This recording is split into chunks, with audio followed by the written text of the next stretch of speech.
시청자 여러분 반갑습니다. 창조과학 강좌에 오신 것을 진심으로 환영합니다. 이번 제23회는 절묘한 디자인의 창조, 신비한 조화와 조화의 세계, 여기 조화와 조화 한자로 써 나왔습니다. 우리가 더 관심을 가지고 천지 만물을 살펴보면 정말 우연일 수 없는 신묘한 조화와 계획과 디자인과 아주 그 능률과 아름다움이 있는 것을 보게 되는데, 이런 것을 보고 감탄하지 아니할 사람이 누가 있겠는가 한번 생각해 봅니다. 지난 회의 내용들 요약이 있고요. 우리 아기 뱃속털, 이게 무슨 말인가? 바닷물이 태에서 나옴같이 넘쳐 흐를 때에 문으로 그것을 막은 자가 누구냐? 그때에 내가 구름으로 그 의복을 만들고 흑암으로 그 강보를 만들고 한계를 정하여 문과 빗장을 베풀고 이르기를 내가 여기까지 오고 넘어가지 못하리니 네 거만한 물결이 여기 그칠지라 하였노라. 욥기서 38장입니다. 제가 이런저런 시련 후에 늦게 아들 하나를 얻었다. 내 새끼라는 감동과 애착에서 핏덩이 같은 갓난 아기를 보고 또 보았다. 그런데 다른 아기들과는 달라 보였다.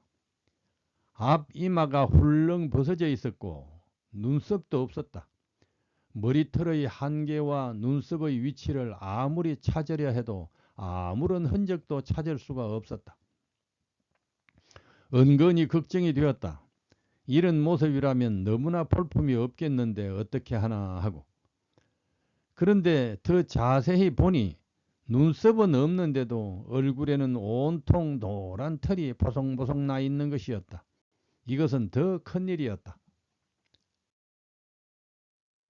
이 털이 함께 자라면 얼굴이 원숭이처럼 털복숭이가 될 텐데 어떻게 하나 하는 생각이 들었다.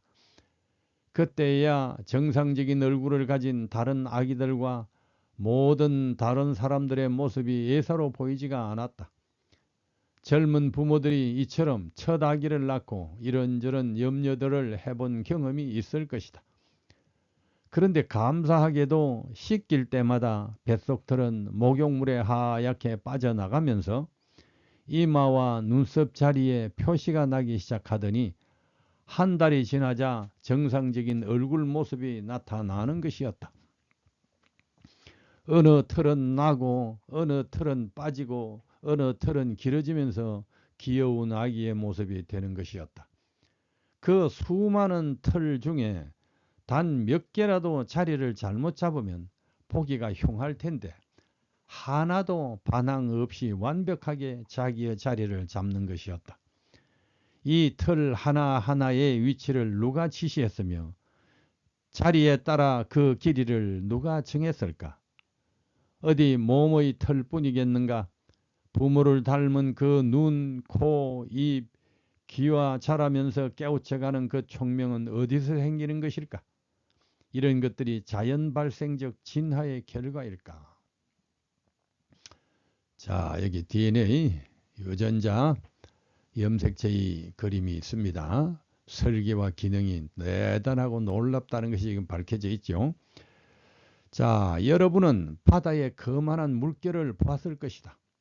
태풍이 불 때에는 그 험악한 기상이 보는 이를 전율케 한다. 한 평 넓이에 무려 100톤이 넘는 힘으로 해안을 때린다고 하니 해안선에 밀려오는 파도의 힘은 상상하기가 어려울 정도이다. 그런데 그 엄청난 세력으로 밀려오는 파도가 땅을 삼키지 않고 어떻게 그의 한계를 지켜주는가?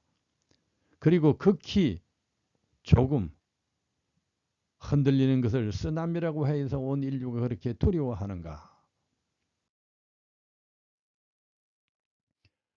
그리고 우리는 그 노도의 해안에서 태연히 서 있을 수 있는 믿음을 어디서 얻는가? 이 모든 것들이 너 거만한 물결이여 여기까지만 오고 더 오지 못하리라고 하신 창조주의 명령 때문이 아닌가. 모든 피조물은 그 창조주께 순종을 하는 것이다.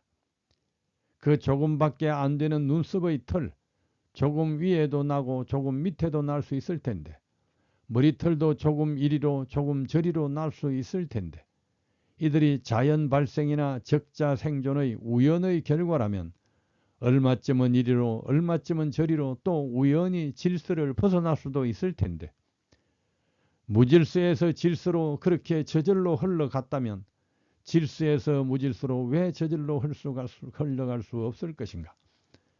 그러나 그렇게 된다면 인간의 모습이나 천연계의 질서가 얼마나 흉하고 혼란스럽겠는가. 천연계의 완벽한 질서는 창조주의 절대적 계획성을 증거한다. 생각해보자.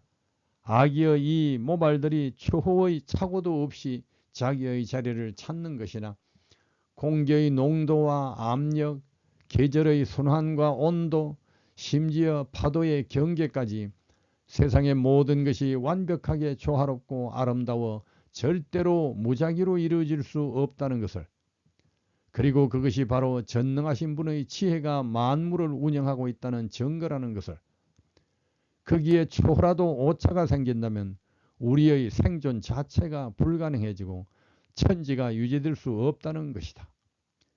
우리를 사랑하시는 창조주께서 완전한 능력으로 이 모든 것을 운영하시기 때문에 우리가 편안히 살아간다. 이런 원리를 인간을 위한 극미조정 원리라고 한다. 우주의 궁극적 기초인 빛도 전자기파의 일종이라는 것이 밝혀진 상태인데, 전자기파는 파장이 10의 4성미터 이하의 라디오파에서 10의 마이너스 14성 이상의 감마성까지 그 범위가 아주 넓다. 그 안에 태양의 파장은 10의 마이너스 4성에서 10의 마이너스 12성 정도에 속하는데, 그 중에서도 우리 눈으로 볼 수 있는 범위는 그 중간에 있는 1만 분의 4 정도, 750 나노미터에서 400 나노미터 사이이다. 자, 이것을 여기 사파로 조금 보여드리는데요. 극히 아주 재미난 작은 부분에 우리 인간이 살아갈 수 있는 모든 것들이 조정되어 있다. 엄청난 우주공간, 엄청난 소리와 파장과 전파의 그 범위 안에도 우리가 이용하고 살아갈 수 있도록 이렇게 되어 있다 하는 건데, 이 그림들은 뭐 자세히 알기는 어렵겠지만은 그걸 나타내기에 충분합니다. 보십시오. 그런데 현대 물리학의 밑바탕이 되는 광량자의 발견이 사람이 관찰할 수 있는 이 좁은 범위 안에서 일어난다는 사실이다. 하나님이 그런 현상을 그 안에 나타나게 하시지 않았다면 현대 물리학은 생겨날 수가 없었을 것이다. 그래서 아인슈타인도 신은 세밀하시지만 결코 악의가 있는 것 같지는 않다고 했다. 그 복잡하고 신묘한 만상의 조화도 가능한 한 인간이 알 수 있도록 잘 배려해 두셨다는 뜻일 것이다. 이런 엄청난 극미 조정은 전능자의 절대적인 계획, 디자인에 의한 배려라는 말로밖에는 표현할 수가 없었다. 그래서 여호와께서 그 조화의 시작, 곧 태초에 일하시기 전에 나를 가지셨으며 라고 지혜자 솔로몬도 외치는 것이다. 여기의 조화라는 말은 흔히 쓰는 조화가 아니고 조화이다. 사진적으로 조화는 서로 잘 어울림이고, 만들 조자의 조화는 대자연의 생멸 이치 또는 신통하게 이를 꾸며내는 재간이라고 되어 있다. 이 어울릴 조화가 하나님의 신묘한 만들 조자의 특색인데, 만물의 그 아름다움의 조화, 그 생생의 조화, 그 순환의 조화는 창조 조화의 극치를 보여준다. 이래서 조화가 조화와 조화가 서로 연관이 된다. 한자로 다릅니다. 우리말은 같아도요. 글을 보시기 바랍니다. 문장을. 천지 조화를 주장하시는 하나님은 어지러움의 하나님이 아니시오. 모든 것을 조화롭게 하시는 질서의 하나님이시다. 이런 생각을 이탈리아의 과학자 케플러도 했다. 그는 코페르니쿠스의 지동설이 공감을 얻어갈 때쯤에 하나님이 만드신 태양계의 행성들도 정확한 법칙에 의해서 움직이고 있을 것이라는 생각을 한 것이다. 그가 그런 생각으로 태양계를 열심히 관찰하여 1. 모든 행성은 태양을 공동 초점으로 타원 궤도를 돌고 있다. 2. 행성이 태양과 멀어지든지 가까워지든지 상관없이 공전 곡선과 태양을 초점으로 하는 부채꼴 면적이 시간당 항상 일정하다. 무슨 말인지 한번 자세히 들어보십시오. 3번 각 행성의 공전 주기의 제곱과 타원 궤도의 긴 쪽 반지름의 세제곱은 항상 동일하다는 세 법칙을 발견하였다. 아주 이 참 허공 중에도 오묘한 이 법칙을 세밀한 법칙을 따라서 운동을 하고 있는 겁니다. 허공 중의 별들도 이렇게 정확한 법칙과 조화를 따르고 있다는 것을 찾아낸 것이다. 피보나치의 수열, 또 현대 정수 확립에 크게 기여한 이탈리아의 수학자 피보나치는 모든 생물체들이 무계획적으로 지금의 모양들이 된 것이 아니라 수학적 비율에 의하여 조화롭게 디자인되었다는 사실을 밝혀내었다. 그 조화를 피보나치의 수열이라고 하는데 1이 있고 1 플러스 1은 2, 1 플러스 2는 3, 2 플러스 3은 5, 3 플러스 5는 8, 5 플러스 8은 13, 21로 확대되어가는 수열이다.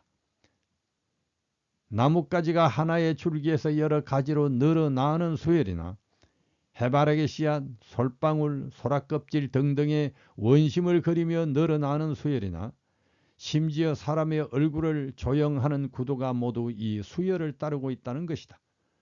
그래서 거기에는 아름다움이 있고 서로 공존하기에 적합한 조화가 있다는 것이다. 우리들이 많이 듣는 황금 비율 혹은 황금 분할이라는 것도 있다. 정오각형의 한 변의 길이와 그 대각선의 길이의 비율인데 기하학의 원조라고 하는 그리스의 수학자 유클리드가 정립한 개념이라고 한다. 보기에 가장 아름답고 안정되어 있는 비율이 1대 1.618이라고 하는데 그래서 모든 회화에서는 이 비율이 기본적으로 적용되고 있다. 비너스상이 시대를 초월해서 아름답게 보이는 이유는 이 비율대로 만들어졌기 때문이라는 것이다. 그런데 이 비율이나 피보나치의 수열이나 그 근본은 꼭 같은 것이다. 이 모든 현상들이 만물이 우연히 생겨난 것이 아니라 전능하신 분의 지적 설계, 인텔리전트 디자인에 의하여 가장 조화롭고 아름답게 창조되었다는 증거라는 것이다. 솔로몬이 하나님의 창조를 조화의 시작이라고 했듯이 훌륭한 과학자들도 조화의 하나님이 완전히 조화된 설계를 가지고 창조의 작업을 하셨다는 것을 믿는 것이다. 여기 유명한 그림과 또 이렇게 해서 사파를 넣어 놨습니다. 자, 그래서 조화라는 말이 우주, 코스모스, 질서 조화라고 하는데 우주를 코스모스라고 하죠. 라는 뜻이 되었을 것이다. 그리고 태초에 일하시기 전에 나를 가지셨으며 라는 말도 신묘한 조화의 표현이라고 보인다. 솔로몬의 말이 그 감탄의 한 표현이라 이 말입니다. 이것은 하나님이 천지를 만드실 때에 이미 사람이 살 수 있는 모든 환경을 예비하셨고 사람이 주인이 되게 작정하셨으며 그들을 구원하실 준비까지 다 예비하셨다는 조화의 극치를 나타내는 말이 되는 것이다. 이제 모든 짐승에게 물어보라. 그것들이 너에게 가르치리라. 공중의 새에게 물어보라. 그것들이 또한 내게 고하리라. 땅에게 말하라. 내게 가르치리라.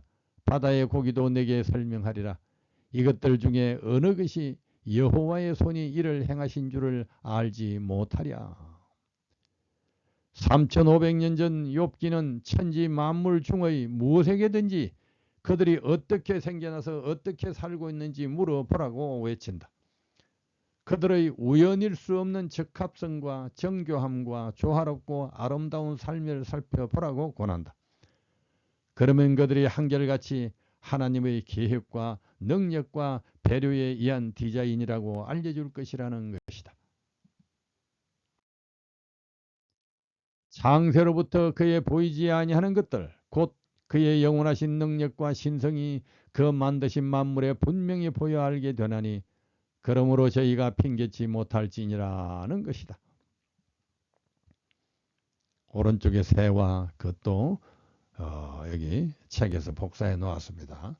얼마나 신묘하고 얼마나 정교하며 얼마나 정말 아주 적합한가.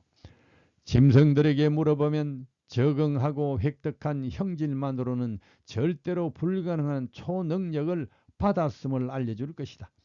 새들에게 물어보면 자유롭게 공중을 날아다니는 능숙한 기술은 자기들이 무슨 섭득해 진화한 그런 능력이 아니라 훨씬 초월하는 조화, 창조주의 조화의 결과임을 알려줄 것이다. 공기역학을 이용하는 새를 보고 비행기를 만들었고 물고기의 탐지력을 흉내내어 전파 탐지기를 만들었으며 벌레의 구조를 연구하여 각종 이기들을 만들었다. 완전히 정교하고 온전히 적용하며 완벽하게 복제하는 생명체들, 가장 적당하고 신묘하게 조절되어 있는 우주 만물의 조화들, 이 모든 것들이 여호와의 손이 무슨 일을 하시는지 우리에게 알려주는 것이다. 쥐덫 하나라도 새조각이 수천만 년 굴려 다닌다고 저절로 만들어지지 않는다. 목적을 가지고 새를 구부리고 스프링을 만들어서 잘 짜 맞추어야 쥐를 잡을 수 있는 쥐덫이 만들어지는 것이다. 이것이 리하이 대학 생화학 교수 마이클 베이의 쥐덫 이론이다. 이 같은 이치를 사도 바울은 집마다 지은이가 있으니 만물을 지으시는 이는 하나님이시라고 일찍 규정해 놓았다. 소위 집지연이 이론이다. 집이 지연이가 없이 생겨나는 수는 수억 년이 흘러도 있을 수가 없는 것이다. 그러니 쥐덫보다 집보다 수백만 배 더 정교하고 목적지향적인 생명체가 우연히 만들어졌다고 하는 주장은 무지몽매요 억지 생떼이다. 그런데도 세상은 자연 발생과 적자 생존이라는 이 생떼를 계속 가르치고 있는 것이다. 천지 만물의 신묘한 조화를 보면서도 창조주의 설계 이론을 철저히 배제시키고 있는 것이다. 이것이 바로 창조주 하나님을 대적하는 인본주의의 정신이요 세속주의의 태도이다. 각종 동물들의 놀라운 생존 능력, 각종 식물들의 신비한 적응 능력, 지구 환경의 너무도 적절한 조정 원리, 어느 것 하나 창조주의 능력을 나타내지 않는 것이 없고 하나라도 창조주의 돌보심을 받지 않으면 존재할 수가 없다. 창조주를 인정하는 사람에게 있어서 이런 사상은 너무도 당연해서 강조하는 것조차 번거롭다. 그러나 창조주를 배제하고서 천지의 조화를 설명하는 사람들은 스스로도 모순되는 황당한 가설들을 계속적으로 만들어내고 그런 가설들로 다른 가설들을 증명하는 소위정가의 논리를 펴고 있다. 자, 이 그림, 이 사파는 천지 만물 모든 것 중에 만든 이가 없고 디자인한 설계자가 없이는 만들어질 수 없다는 사파 그림으로 이렇게 보았습니다. 한번 자세히 보고 싶은 분들은 이 스톱을 시켜 놓으시고 한번 보시면 참고가 될 것입니다. 천연계와 성경은 하나님의 창조 증거들로 가득 차 있다. 이런 증거를 찾으려면 한도 끝도 없다. 또 이러한 증거들을 발표한 자료들도 이미 시중에 많이 나와 있다. 이런 것을 알면 알수록 바른 지성, 바른 인격, 바른 신앙을 가지게 된다. 이렇게 되는 것을 말씀이 육신이 된 또 하나의 성육신이라고 할 수 있는 것이다. 이런 사람이 올바른 창조론자인 것이다. 자, 예, 밑에 풋노트도 좀 참고 자료도 달아놨습니다. 제23회 강좌는 창조세계 조화를 알아봤습니다. 다음 제24회는 생각을 읽는 기계에 대한 또 최첨단 과학에 대해서 한번 살펴보겠습니다. 감사합니다.